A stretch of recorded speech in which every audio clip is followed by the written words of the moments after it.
വിഗ്രഹാരാധനയെ എതിർക്കുകയും ഹൈന്ദവ വിശ്വാസങ്ങളെ തള്ളിപ്പറയുകയും ചെയ്ത ഇസ്ലാമിക പ്രസ്ഥാനമായ മുജാഹിദ് എന്ന സംഘടന കഴിഞ്ഞ വർഷം ഇസ്ലാമിക എക്സിബിഷനായ സാൽവേഷൻ എന്ന പരിപാടി നടത്തിയിരുന്നു. അതിൽ ഖുർആൻ അവതരിച്ചതിനെ പറ്റിയും അതിന്റെ മഹത്വത്തെപ്പറ്റിയും അറേബ്യൻ സംസ്കാരത്തെപ്പറ്റി വർണ്ണിക്കുകയും അതോടൊപ്പം വിഗ്രഹാരാധനയെയും ഹൈന്ദവ വിശ്വാസങ്ങളെയും നിരാകരിക്കുകയും ചെയ്യുന്നു. എന്നാൽ ഹൈന്ദവ ഗ്രന്ഥമായ ഭവിഷ്യപുരാണത്തിൽ നബിയെ പറ്റി പരാമർശിക്കുന്നുണ്ടെന്നും അവിടെ പ്രദർശിപ്പിച്ചു കാണുന്നു. AD 570 മുഹമ്മദ് നബി ജീവിച്ചിരുന്നത് എന്ന് അറിയപ്പെടുന്നു. ഭവിഷ്യപുരാണം ഏത് കാലഘട്ടത്തിലാണ് രചിക്കപ്പെട്ടതെന്ന് അറിയാൻ ആഗ്രഹിക്കുന്നു. മാത്രവുമല്ല, വിഗ്രഹാരാധനയെ എതിർക്കുകയും അല്ലാഹുവെ അല്ലാതെ മറ്റൊന്നിനെയും ആരാധിക്കുകയും ചെയ്യരുതെന്ന് പറയപ്പെടുന്നവർ, ഇവിടെ പറയുന്നവർ എന്നാക്കിയാൽ ഭാഷ അർത്ഥമായി, പറയപ്പെടുന്നവർ വേണ്ട, പറയുന്നവർ ഹജ്ജ് കർമ്മം നിർവഹിക്കുമ്പോൾ മൃഗബലിയും സാത്താനെ കല്ലെറിയലും ഒഴിച്ചു നിർത്തിയാൽ പൂർണ്ണമായും ഹൈന്ദവ ആചാരപ്രകാരമാണ് ആരാധന നടത്തുന്നത്. അറഫ മല 7 തവണ പ്രദക്ഷിണം വയ്ക്കുന്നു. ഹിന്ദുക്കൾ അരയാൽ 7 തവണയും ക്ഷേത്രങ്ങൾ ചിലത് 3 തവണയും പ്രദക്ഷിണം വയ്ക്കുകയും ചെയ്യുന്നു. ഇത് കുറെ എന്തൊക്കെ പതിവല്ലേ, ഇതൊരു ലേഖനം തന്നെയാണ് പതിവ്. ഹജ്ജ് കർമ്മം അനുഷ്ഠിക്കുമ്പോൾ മേൽമുണ്ട് ഉടുത്ത് തല മൊട്ടയടിക്കുന്നു. ഇതും തീർച്ചയായും ഹൈന്ദവ രീതിയാണ്. ഹിന്ദുക്കൾ ഗംഗാജലവും മറ്റ് ക്ഷേത്രങ്ങളിൽ നിന്ന് തീർത്ഥവും കൊണ്ടുവരുന്നത് പോലെ ഹജ്ജ് കർമ്മത്തിന്റെ ഭാഗമാണ് പുണ്യമായ സംസം വെള്ളം കൊണ്ടുവരുന്നതും. മാത്രമല്ല, കഅബയുടെ ഭിത്തിയിൽ പതിച്ച കറുത്ത കല്ല്, അതിനെ അവർ മുത്തം വയ്ക്കുകയും ചെയ്യുന്നു. ഈ കല്ലിനെ അവർ ആരംഭ ബിന്ദുവായി കാണുകയും ചെയ്യുന്നു. അപ്പോൾ വിഗ്രഹാരാധന പാപമാണെന്ന് പറയപ്പെടുന്നവർ, അവിടെയും പറയുന്നവർ നാക്കണം, കർമ്മണി ശരിയായി പ്രയോഗിക്കണം. പറയുന്നവർ ഹജ്ജ് കർമ്മം അനുഷ്ഠിക്കുമ്പോൾ അവരുടെ വിശ്വാസങ്ങൾക്ക് എതിരല്ലേ? ഒരു ഇസ്ലാമിനെ സംബന്ധിച്ച് സ്വർഗപ്രാപ്തി നേടുക എന്നതാണ്. എന്നാൽ ഏതൊരു കാണാത്ത സ്വർഗത്തെയാണ് അവർ ആഗ്രഹിക്കുന്നത്. അവിടെ നിന്നാണ് ആദം നബി ഈ കറുത്ത കല്ല് കൊണ്ടുവന്നത്. അപ്പോൾ സ്വർഗത്തിലും ആദം നബിയിലും ഈ കറുത്ത കല്ലിലും വിശ്വസിക്കുന്നവർക്ക് വിഗ്രഹാരാധനയെ വാസ്തവത്തിൽ എതിർക്കുവാൻ കഴിയുമോ? കഅബയുടെ മുകൾ തട്ടിൽ വെള്ളിയുടെയും ഓടിന്റെയും വിളക്കുകളും ഉണ്ട്. ഇതിൽ നിന്നെല്ലാം മനസ്സിലാകുന്നത് അത് ഹിന്ദു ക്ഷേത്രമായിരുന്നു എന്നല്ലേ? കറുത്ത കല്ല് ശിവലിംഗമല്ലേ? അറേബ്യയിൽ നാഗദേവതയുടെയും രതിദേവിയുടെയും വിഗ്രഹങ്ങൾ തച്ചുടച്ചതും നമുക്ക് കാണാം. ഇവിടെ മാത്രമല്ല, ഇന്തോനേഷ്യ, സുമാത്ര, ബാബിലോണിയ എന്നിവിടങ്ങളിലും ഹൈന്ദവ സംസ്കാരത്തിന്റെ ഭാഗങ്ങൾ അവശേഷിക്കുന്നില്ലേ? ഇത് വളരെ പ്രസക്തമായ വിഷയമാണ്. ഇവിടെ ഒട്ടനവധി വിഷയങ്ങൾ പ്രതിപാദിക്കപ്പെട്ടിട്ടുണ്ട്. നമുക്ക് പറയുമ്പോൾ സമഗ്രമായി ചില വിഷയങ്ങൾ എടുക്കാനേ സാധിക്കൂ. ഒന്നാമതായിട്ട്, ഈശ്വര അന്വേഷണത്തിന്റെ, ഈശ്വര സാക്ഷാത്കാരത്തിന്റെ, സ്വാനുഭൂതിയുടെ, ആ സ്വാനുഭൂതിയിലുള്ള ആത്യന്തികമായ ദുഃഖനിവൃത്തിയുടെ ഒരു മാർഗമായിട്ട് നമ്മൾ മതാചാരങ്ങളെ കാണുന്നുണ്ടെങ്കിൽ, മതം എന്ന ശബ്ദം ഇഷ്ടമല്ലെങ്കിൽ പോലും പറയുകയാണ്,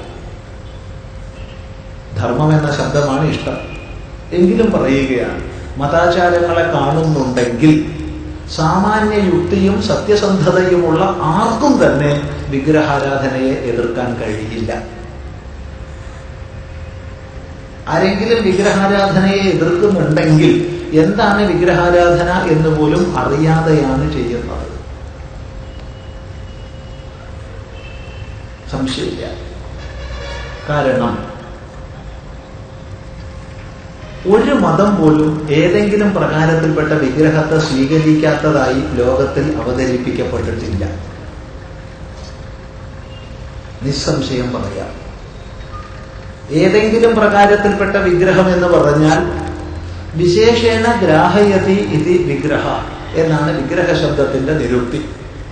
വിശേഷേണ നമ്മെ ഗ്രഹിപ്പിക്കുന്നതെന്തോ അതാകുന്നു വിഗ്രഹം. അതീന്ദ്രിയമാണ് പരം തത്വം. അശബ്ദം, അസ്പർശം, അരൂപം, അവ്യയം, ഇതാണ് പരമാർത്ഥം. ശബ്ദരഹിതമാണ്, സ്പർശരഹിതമാണ്, രൂപരഹിതമാണ് എന്നൊക്കെ അർത്ഥം.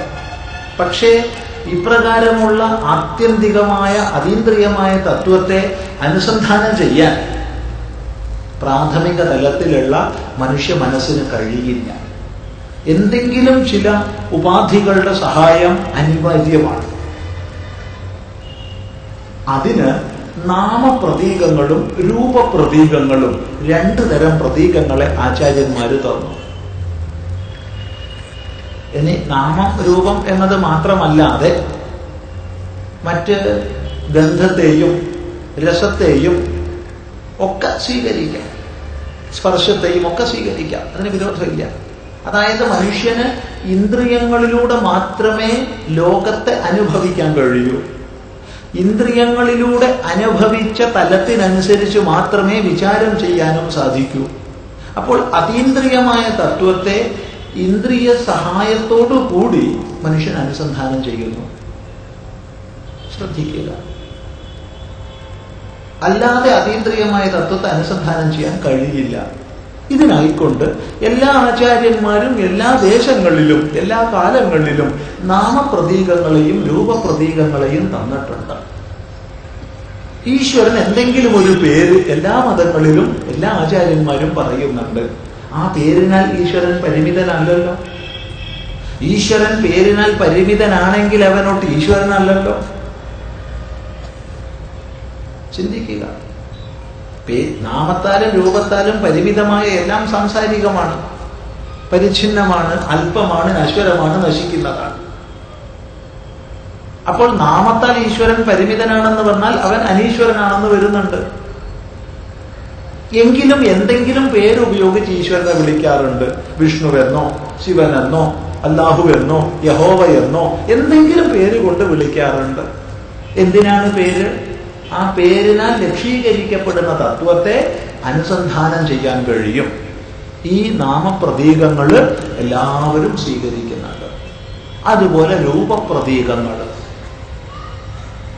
രൂപപ്രതീകങ്ങളെയും നമ്മൾ സ്വീകരിക്കുന്നുണ്ട്.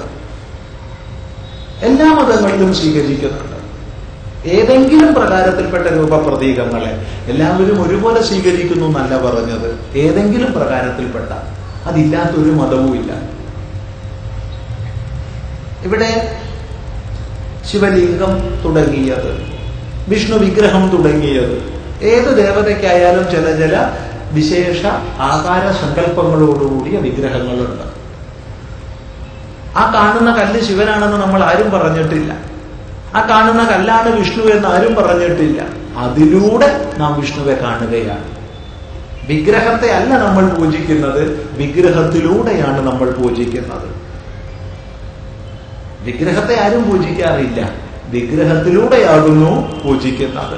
വിഗ്രഹോപാസന എന്ന് പറഞ്ഞാൽ വിഗ്രഹത്തെ ഉപാസിക്കുകയല്ല, വിഗ്രഹത്തിലൂടെ ഉപാസിക്കുകയാണ്. ഈ പ്രാഥമികമായ തത്വം അറിഞ്ഞാൽ ആരും ഇതിനെ എതിർക്കുന്നതല്ല, അതുപോലും പഠിക്കില്ല. അവനവൻ്റെത് മാത്രം ശ്രേഷ്ഠമെന്നും മറ്റതെല്ലാം നികൃഷ്ടമെന്നും പറയാനുള്ള ത്വര കൊണ്ട് അത് മാത്രം മനസ്സിൽ വെച്ചുകൊണ്ട് പ്രവർത്തിച്ചാൽ ഇങ്ങനെയൊക്കെ അല്ലാണ്ട് എങ്ങനെയാ പറയുക? അല്ലാതെ ആയി കഴിഞ്ഞാൽ, നിഷ്പക്ഷ ബുദ്ധിയോടുകൂടി നമ്മൾ വിലയിരുത്തി കഴിഞ്ഞാൽ എല്ലാ മതങ്ങളിലും പ്രതീകങ്ങളുണ്ടെന്ന് മനസ്സിലാക്കാൻ കഴിയും. കുരിശ് ഒരു പ്രതീകമായിട്ട് ഉപയോഗിക്കുന്നു. കുരിശ് പോരാഞ്ഞിട്ട് കന്യാമറിയത്തിന്റെയും പരിശുദ്ധ പിതാവിന്റെയും ഭാവങ്ങളെ, മഹാനായ യേശുക്രിസ്തുവിന്റെ ഭാവങ്ങളെ വിഗ്രഹരൂപത്തിൽ ആലേഖനം ചെയ്യുകയും വിഗ്രഹങ്ങളായി നിർമ്മിക്കുകയും ചെയ്യുന്നുണ്ട്. അതിൽ തന്നെ ഉണ്ണിയേശുവിൻ്റെത് വേറെ തന്നെയുണ്ട്, പല ഭാവങ്ങളുണ്ട്. ഇനി ഇസ്ലാമിന്റെ ആശയത്തിലേക്ക്, ഇവിടെ പറയപ്പെട്ടതിലേക്ക് വരാം.